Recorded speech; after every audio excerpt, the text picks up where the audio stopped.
پاکستان کی پہلی اس first ever قومی سلامتی کی پالیسی، نیشنل سیکیورٹی پالیسی کل نیشنل سیکیورٹی کمیٹی کے سامنے پیش کی گئی تھی.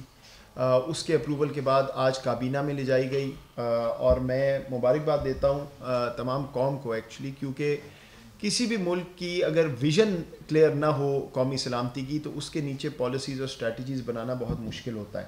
تو یہ جو پالیسی ہے اس میں یہ اوور آل تمام قومی سلامتی کے ایلیمنٹس کو دیکھتی ہے. میں آپ کو اس کے بنیادی جو نکات ہیں وہ بتا دیتا ہوں اور پھر اس کا آگے کا لائحہ عمل بھی.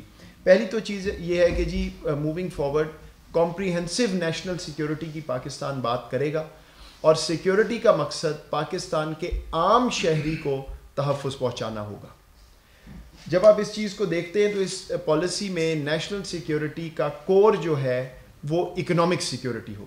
ہم بات بہت کرتے ہیں اس کی، یہ کوڈیفائی ہو گیا ہے وزیر اعظم صاحب کی سربراہی میں کہ اکنامک سیکیورٹی ہمارا کور ہوگا. اکنامک سیکیورٹی سے جب آپ کی معیشت مضبوط ہوگی تو آپ کے پاس اور اخراجات کرنے کا موقع ہوگا، آپ کی ملٹری سیکیورٹی پہ بھی اور آپ کی ہیومن سیکیورٹی پہ بھی. اس کے بعد اس پالیسی میں ہم نے اپنے خارجہ امور کے حوالے سے، ایکسٹرنل ریلیشنز کے حوالے سے اگر میں ایک لفظ میں بیان کروں تو ہمارا آبجیکٹو، ہمارا ایجنڈا ہے پیس، امن کی تلاش نیبرہڈ میں بھی اور باقی ممالک کے ساتھ بھی.